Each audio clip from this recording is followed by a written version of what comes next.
प्यारे विद्यार्थियों, कल हमने बात की थी विद्युत चुम्बकीय प्रेरण की। विद्युत चुम्बकीय प्रेरण संबंधी जो नियम और जानकारी दी थी वैज्ञानिक फेराडे ने। आज हम बात करेंगे इस विद्युत चुम्बकीय प्रेरण के इस नियम के एप्लीकेशन की, कि इसका अनुप्रयोग क्या हो सकता है।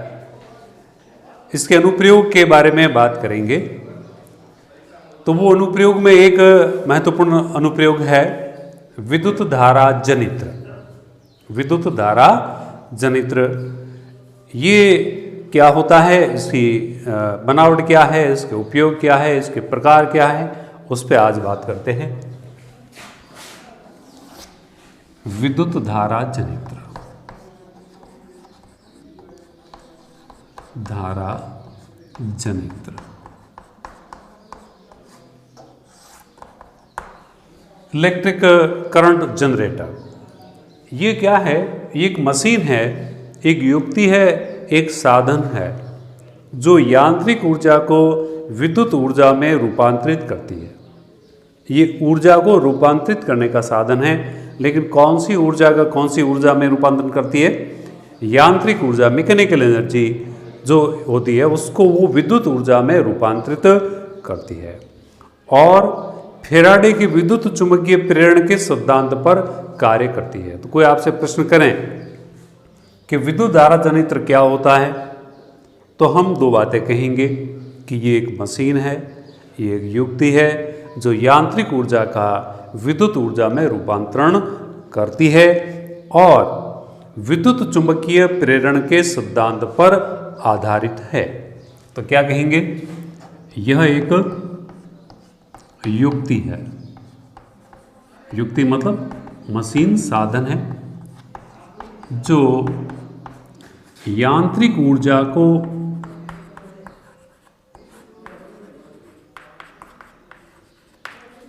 विद्युत ऊर्जा में रूपांतरित करती है। विद्युत ऊर्जा में रूपांतरित करती है। फिर इसका प्रिंसिपल, हर मशीन का अपन भौतिक विज्ञान में सिद्धांत पढ़ा करेंगे। इसका क्या सिद्धांत है? यह विद्युत चुम्बकीय प्रेरण के सिद्धांत पे कार्य करती है। यह विद्युत चुम्बकीय प्रेरण इलेक्ट्रोमैग्नेटिक इंडक्शन के सिद्धांत पर आधारित है।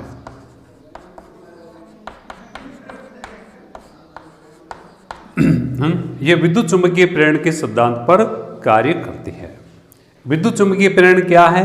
ये अपन ने कल पढ़ा था कि भी कोई भी कुंडली हो, कोई भी तल हो, उससे गुजरने वाली चुंबकीय बल रेखाओं, चुंबकीय क्षेत्र में जब परिवर्तन होता है तो उसमें प्रेरित विद्युत वाहक बल यानी विभवांतर और धारा बनती है।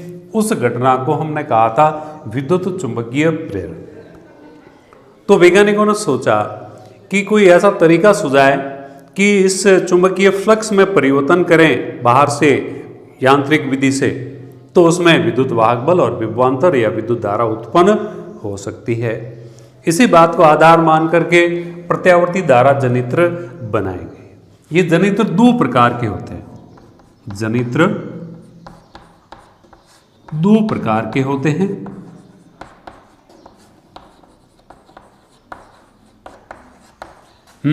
वो प्रकार क्या है? एक तो है दिष्ट धारा जनित्र। दिष्ट धारा जनित्र, दिष्ट को हम डीसी भी कहते हैं, डायरेक्ट करंट। और दूसरा होता है प्रत्यावर्ती धारा जनित्र। प्रत्यावर्ती धारा जनित्र, प्रत्यावर्ती को कहते हैं एसी, अल्टरनेटिव करंट। दिष्ट धारा जिसकी दिशा एक ही रहती है, दिशा जिसकी नहीं बदलती है, उस धारा को हम डायरेक्ट करंट या दिष्ट धारा कहते हैं। और वह धारा जो आवर्त रूप से दिशा और परिमाण में बदलती है उसे हम प्रत्यावर्ती धारा जनित्र कहते हैं। अब अपन बात करते हैं दोनों में से अभी पहली बार एसी करंट जनरेटर, प्रत्यावर्ती धारा जनित्र। प्रत्यावर्ती धारा जनित्र। प्रत्यावर्ती धारा जनित्र क्या है? यह एक युक्ति है जो यांत्रिक ऊर्जा का विद्युत ऊर्जा में रूपांतरण करती है। यह एक युक्ति है जो विद्युत चुंबकीय प्रेरण के सिद्धांत पर कार्य करती है, और यह एक युक्ति है जिससे प्राप्त होने वाली धारा प्रत्यावर्ती होती है। प्रत्यावर्ती धारा देने वाले जनित्र को प्रत्यावर्ती धारा जनित्र कहते हैं। यदि इसका अपन डायग्राम देखें, चित्र देखें, तो चित्र इधर बना लेता हूं मैं बड़ा और स्पष्ट। कि ये मैग्नेट लिया आपने, ऐसे ये मैग्नेट ले लिया,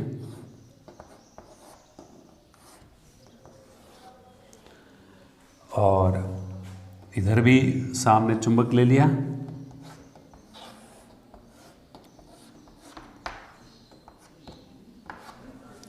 इसमें एक कुंडली रखी, ऐसे एक आयताकार ये कुंडली है, ये कुंडली है, ऐसे आयताकार है।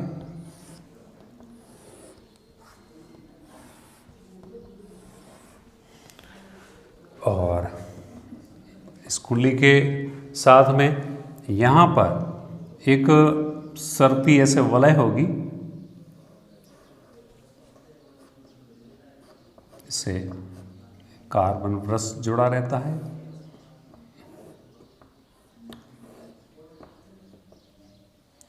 और इससे भी एक कार्बन का ब्रश जुड़ा रहेगा। कार्बन ब्रश C1, C2, सर्पी वलय H1 और ये H2।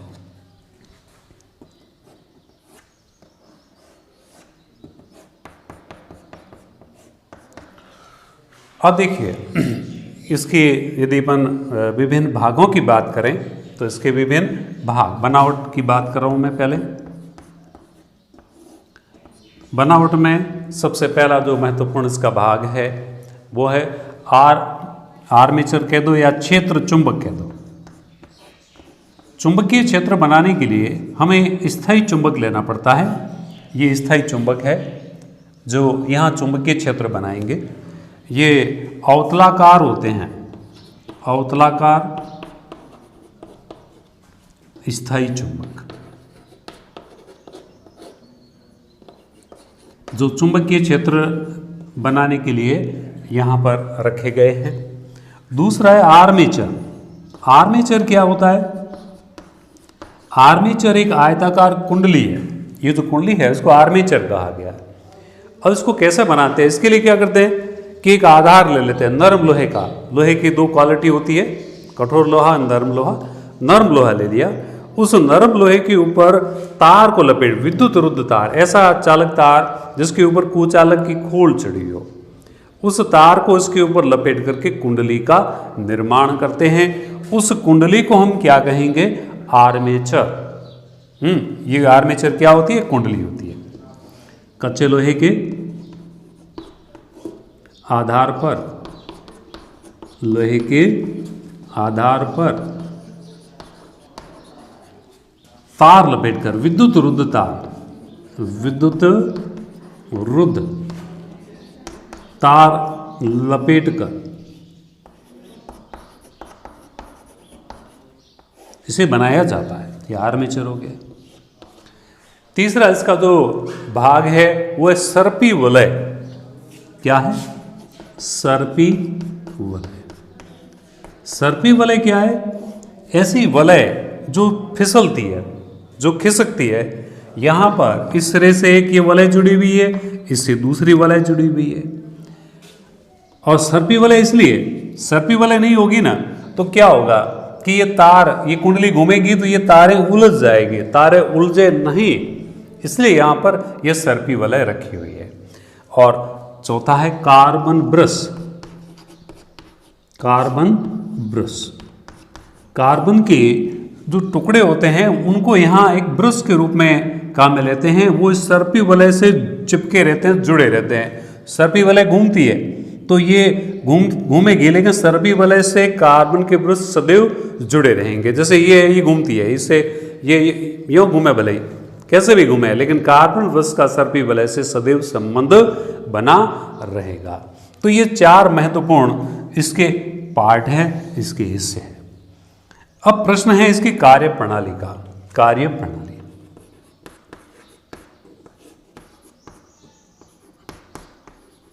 कैसे ये काम करता है?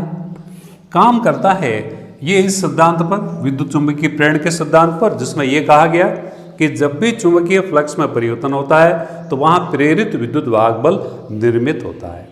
अब चुंबकीय फ्लक्स में परिवर्तन कैसे करना है वो हमें सोचना है कि ये जैसे चुंबकीय बल रेखाएं हैं, माना कि मेरी अंगुलियां चुंबकीय बल रेखाएं हैं।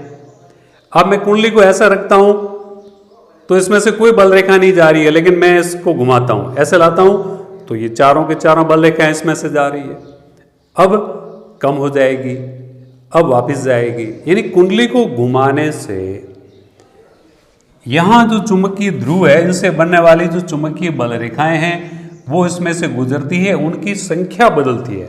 अभी कोई बल रेखा नहीं जा रही है, देखो बल रेखा ऐसे होती है, इसकी सब ऊपर से जा रही है, इसके अंदर से कोई बल रेखा नहीं जा रही है। जैसे ये माना कि ABCD है आयताकार, बल रेखाएं कहां से जा रही है? ऊपर से, अंदर से कोई नहीं जा रही है।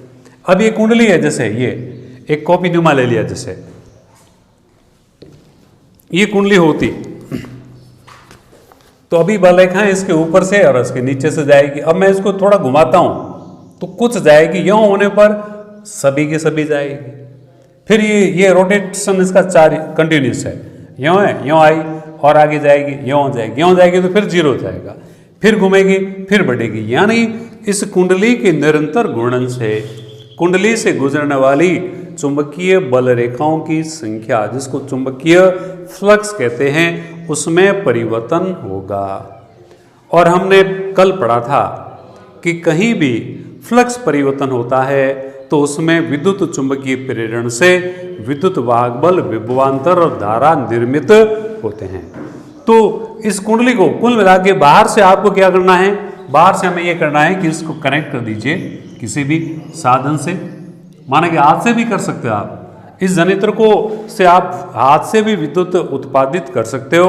आपको क्या करना है? इस हैंडल को घुमा करके इस कुंडली को घुमाना है। कुंडली घूमेगी तो क्या होगा?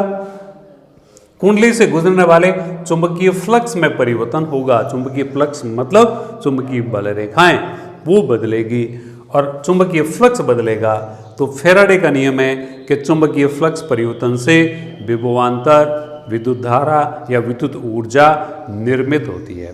हाथ से आपने घुमाया मतलब यांत्रिक ऊर्जा काम में ली, और यहां विद्युत ऊर्जा बनी, हमने यांत्रिक ऊर्जा दी और हमें यहां क्या प्राप्त हुई? विद्युत ऊर्जा। यानी ये जो साधन है यहां दी गई यांत्रिक ऊर्जा का विद्युत ऊर्जा में रूपांतरण करता है, तो हमें यहां विद्युत ऊर्जा प्राप्त हो जाती है। तो कार्य प्रणाली क्या होगी? आर्मेचर के यांत्रिक ऊर्जा से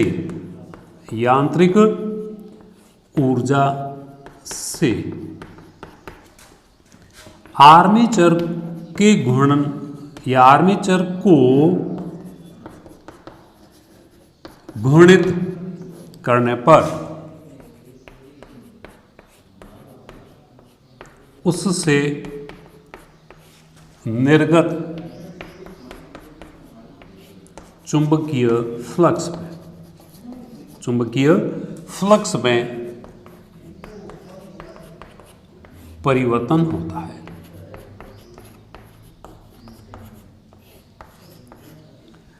चुंबकीय फ्लक्स में, ये दिखेगा नहीं आपको, चुंबकीय फ्लक्स में परिवर्तन होता है।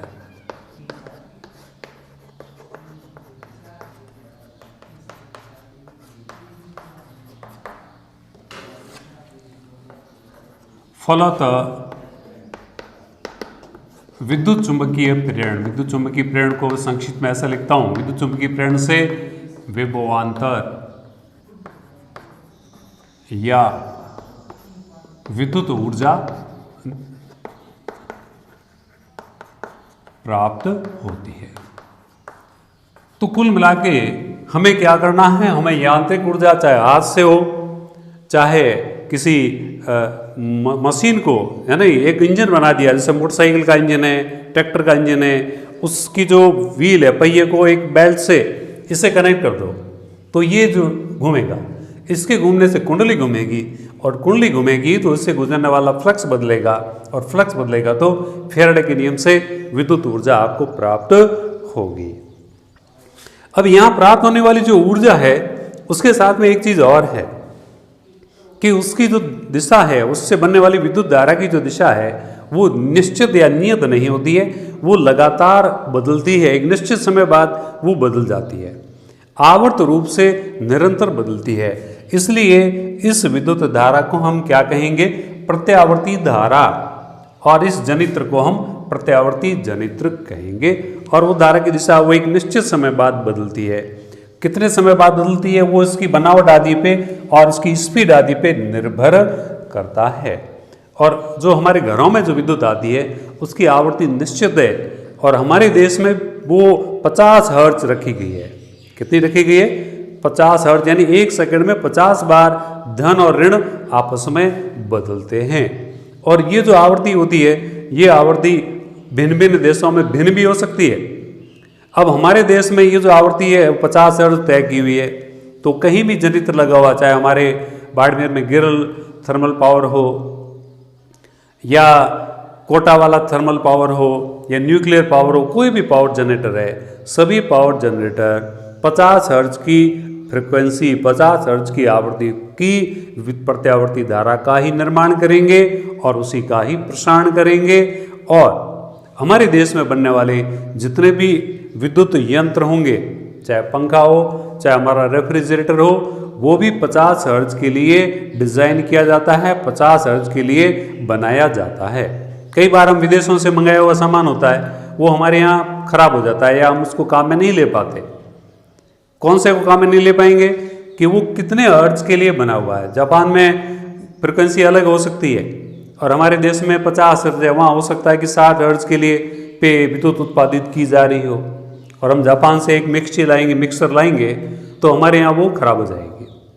तो ये एक सावधानी रखने की बात भी है कि हम इम्पोर्टेड सामान तो लावें कहीं से भी, लेकिन उसमें उसके ऊपर लिखा हुआ होता है इतने हर्ट्ज, इतने वोल्ट, यानी कितने हर्ट्ज पे काम करेगा, यानी उसके अंदर कितनी फ्रिक्वेंसी चाहिए। हमारे देश में 50 हर्ट्ज की आवृत्ति पर विद्युत सप्लाई आती है और उसके ऊपर 80 हर्ट्ज लिखा हुआ है, तो उसको हमारे देश में काम में लेने की गलती हमें नहीं करनी है। तो हमारे देश में कितने हर्ट्ज पर सप्लाई आती है? भारत में 50 हर्ट्ज, हर्ट्ज को ऐसे लिखते हैं HZ, 50 हर्ट्ज आवृत्ति की विद्युत शक्ति का निर्माण व संचार किया जाता है।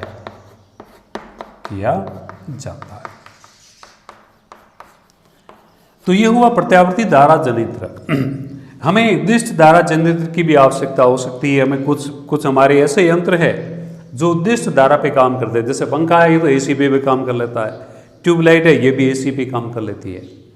लेकिन कोई ऐसा यंत्र भी हो सकता है जो DC पे, जैसे हमारा रेडियो है, वो DC पे ही चलेगा। कुछ ऐसे यंत्र भी होंगे जो DC पे काम कर सकते हैं, तो हमें DC जनरेटर की भी आवश्यकता पड़ती है। हमारे देश में जो सबसे पहले जो विद्युत जनरेटर बॉम्बे में स्थापित किया गया था, वो DC जनरेटर था। वो DC पर ही क्यों? क्योंकि उस समय देश में पहली बार जब विद्युत जनरेटर से विद्युत उत्पादित की जाने लगी थी, उस समय हमारे सारे जो यंत्र थे वो DC के लिए ही थे, इसलिए हमें DC जनरेटर बनाना पड़ा। बाद में AC जनरेटर इसलिए लाए क्योंकि AC जनरेटर के अपने फायदे हैं, उनके अपने लाभ हैं, इसलिए अधिकतर अब AC जनरेटर ही काम में लेते हैं। कुछ विशेष यंत्रों के लिए DC जनरेटर काम में लिए जाते हैं। यदि DC जनरेटर आपको बनाना है, DC आपको उद्दिष्ट धारा चाहिए आपको, तो इसमें कोई बड़ा बदलाव नहीं करना है। उसमें एक यंत्र चेंज हो जाएगा। ये जो सर्पी वलय है, इन सर्पी वलयों की जगह आ जाएगा कम्यूटेटर। एक नई चीज उसमें जोड़ देते हैं सर्पी वलय की जगह, जिसका नाम है कम्यूटेटर। तो पहले बात करूं मैं इस DC धारा या दिष्ट धारा जनित्र, दिष्ट धारा जनित्र। दिष्ट धारा जनित्र और की बनावट देखें तो आप इसमें चुंबकीय क्षेत्र या क्षेत्र चुंबक इसमें भी होंगे, आर्मेचर इसमें भी होगा, कार्बन के ब्रश इसमें भी होंगे। सर्पी वलय के स्थान पे क्या आ जाएगा? सर्पी वलय प्रतिस्थापित हो जाएंगे, सर्पी वलय की जगह आ जाएगा कम्यूटेटर।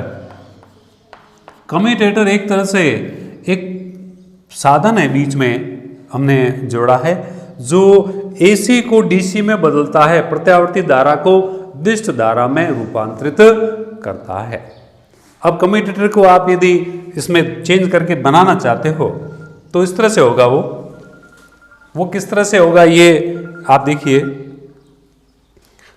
यूं दो तार जैसे एक आर्मेचर है, ये मैं छोटा चित्र बना रहा हूं, ये आर्मेचर, ऐसे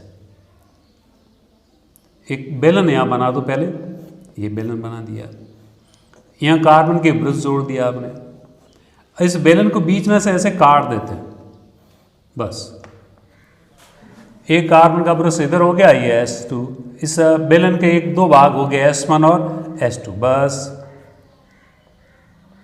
ये तो बीच में आपने एक बेलन के दो कटे हुए भाग, थोड़े बीच में गैप है, इसको हम क्या कहते हैं? कम्यूटेटर। और कम्यूटेटर क्या करता है? ये एसी को डीसी में रूपांतरित करता है। तो दिष्ट धारा जनित्र और प्रत्यावर्ती धारा जनित्र में कोई और बड़ा अंतर नहीं है, बनावट कार्यप्रणाली एक ही है, सिर्फ सर्पी वलय की जगह इसमें कम्यूटेटर काम में ले लिया जाता है। अब एसी और डीसी दोनों में अंतर मैंने आपको बता दिया है। एसी जो इसकी दिशा आप आवर्त रूप से, है ना, एक निश्चित समय बाद दिशा बदलती है, उसे एसी कहेंगे, और जिसकी दिशा नहीं बदलती उसको हम डीसी कहते हैं। एसी और डीसी के अपने उपयोग है और अपने फायदे हैं और अपने नुकसान हैं। जो डीसी है, इस अब घरों में या जो आ रही है वो एसी है, एसी पर ही क्यों लेते हैं उसके कुछ कारण मैं आपको बता दूं। एसी है उसको कम ज़्यादा करना आसान है, एक तो ये एसी को कम ज़्यादा करना एक तो सुगम है, दूसरा एसी पे जो यंत्र है उनकी जो कहेंगे कि उम्र है वो ज़्यादा होती है। पंखा एसी पे भी चल सकता है और डीसी पे भी चल सकता है। एसी का जो पंखा है उसकी उम्र डीसी से ज़्यादा होती है, इसलिए अब अधिकांशतः जो सप्लाई है वो एसी पर ही की दी जाती है। कुछ विशेष प्रयोजनों के लिए डीसी की सप्लाई दी जाती है। दूसरा, विद्युत को एक जगह से दूसरी जगह भेजना, एसी को भेजना आसान है किसकी तुलना में? डीसी की तुलना में। इसलिए अपन अधिकांशतः जो जनित्र काम में लेते हैं वो यही होते हैं, प्रत्यावर्ती धारा जनित्र। लेकिन कुछ विशेष प्रयोजनों में हम दिष्ट धारा जनित्र का उपयोग भी करते हैं। तो दोबारा मैं बात करूं कि जनित्र क्या है? जनित्र मशीन, साधन है जो ऊर्जा का रूपांतरण करती है। किस ऊर्जा का? किसमें? यांत्रिक ऊर्जा का विद्युत ऊर्जा में रूपांतरण करती है। किस सिद्धांत पे कार्य करती है? ये छोटे छोटे सवाल है, प्रश्न आएगा। विद्युत धारा जनित्र का सिद्धांत बताइए। यह विद्युत चुंबकीय प्रेरण के सिद्धांत पे कार्य करती है। विद्युत चुंबकीय प्रेरण का सिद्धांत किसने दिया? वैज्ञानिक फैराडे ने दिया। विद्युत चुंबकीय प्रेरण का सिद्धांत क्या है? किसी भी फ्लक्स परिवर्तन होता है तो विद्युत ऊर्जा निर्मित होती है। ये दो तरह के जनित्र हैं, दिष्ट धारा जनित्र और प्रत्यावर्ती धारा जनित्र। धारा जनित्र के चार भाग है। चुंबकीय क्षेत्र बनाने के लिए चुंबक, कुंडली के रूप में आर्मेचर, सर्पी वलय और कार्बन ब्रश। ये मशीन है, इसकी मदद से आप इसको घुमाएंगे तो कुंडली घूमेगी, कुंडली घूमेगी तो इससे गुजरने वाले फ्लक्स बदलेगा, फ्लक्स बदलेगा तो फैराडे नियम से यहाँ विद्युत ऊर्जा निर्मित होगी। हमारे देश में आने वाली जो प्रत्यावर्ती धारा उसकी आवृत्ति 50 हर्ट्ज होती है। हमें दिष्ट धारा जनित्र की भी आवश्यकता पड़ सकती है। यदि दिष्ट धारा जनित्र बनाना है तो प्रत्यावर्ती धारा जनित्र में एक बदलाव करेंगे। सर्पी वलय की जगह क्या काम आ जाएगा? कम्यूटेटर, जो क्या करेगा? एसी को डीसी में रूपांतरित करेगा। आप इसका डायग्राम हाथ से बनाने की प्रैक्टिस करो और इसके जो विभिन्न हिस्से हैं उनको भी डिटेल से पढ़ लो और परिभाषाएं हैं, ये क्या चीज़ है, किस सिद्धांत पे कार्य करती है, उसको भी याद कर लो। Thank you.